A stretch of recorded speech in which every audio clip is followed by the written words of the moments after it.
পিএসএলে দল পেয়েছেন নাহিদ রানা। লাহোর ফোর্টে অনুষ্ঠিত হচ্ছে পাকিস্তান সুপার লিগের PSL players draft.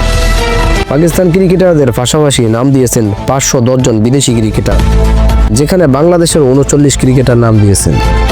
Silver category থেকে দল পেয়েছেন রিশাদ হোসেন। এই লেগ স্পিনারকে দলে বেরিয়েছেন লাহোর কালান্দার্স। সিলভার ক্যাটাগরি ক্রিকেটারদের পারিশ্রমিকের পরিমাণ $25,000। রিশাদ ছাড়াও এখন পর্যন্ত বাংলাদেশ থেকে দল পেয়েছেন আরও 2 ক্রিকেটার। গোল্ড ক্যাটাগরি থেকে দল পেয়েছেন নাহিদ রানা, তার পারিশ্রমিকের পরিমাণ $50,000।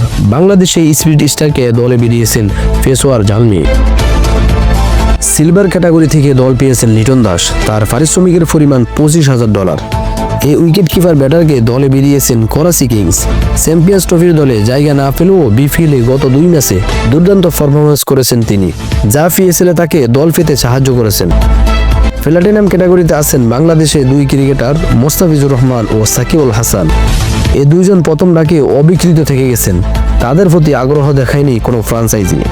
প্রথম ডাকে দল না পাওয়া ক্রিকেটারদের এখনোই সুযোগ শেষ হয়নি।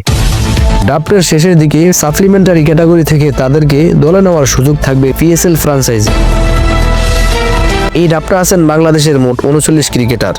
প্লাটিনাম ক্যাটাগরিতে 2 জন, ডায়মন্ড ক্যাটাগরিতে 5 জন, গোল্ড ক্যাটাগরিতে 11 জন ও সিলভার ক্যাটাগরিতে নাম দিয়েছেন বাংলাদেশের মোট 21 জন।